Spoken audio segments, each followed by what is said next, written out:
As the Australian newspaper's New South Wales Bureau Chief Stephen Rice wrote this week, Brittany Higgins could have spared herself and Linda Reynolds the immense stress and cost of a defamation action with 2 words: I'm sorry.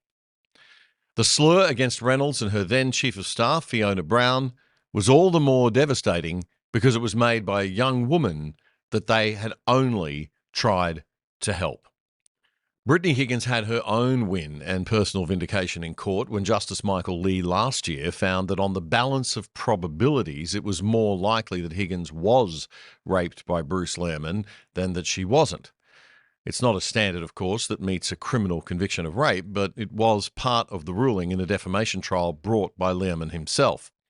The Australian Stephen Rice asks why, having been vindicated by that ruling, Higgins didn't just accept Senator Reynolds' request for an apology, but instead doubled down with offensive social media posts, amplifying claims that had already destroyed Reynolds' career and mental health. Rice reported that the judge in the case was abundantly clear. Not only was there no cover-up, but Higgins had been dishonest in alleging it. Perhaps the strongest part of the ruling this time around, have a close listen to this bit, was the judge's finding that Higgins had, quote, weaponized her story, and a vital part of the story was the false allegation that Reynolds had covered up the rape allegation. That's pretty damning stuff from the courts there.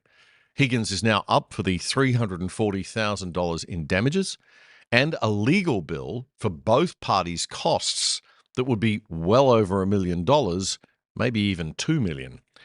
But there is another part of this whole sad, sorry state of affairs that's really important to us as taxpayers and requires some clearing up or explanation by the current Labor government, I think, especially Minister Katie Gallagher, who was Finance Minister at the time that the award was made to Brittany Higgins and therefore had final oversight of it. But here's the thing.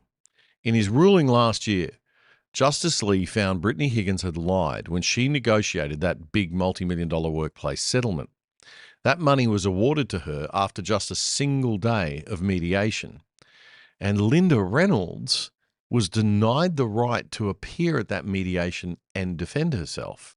That was a clip from The Other Side. Check us out, othersidetv.com.au.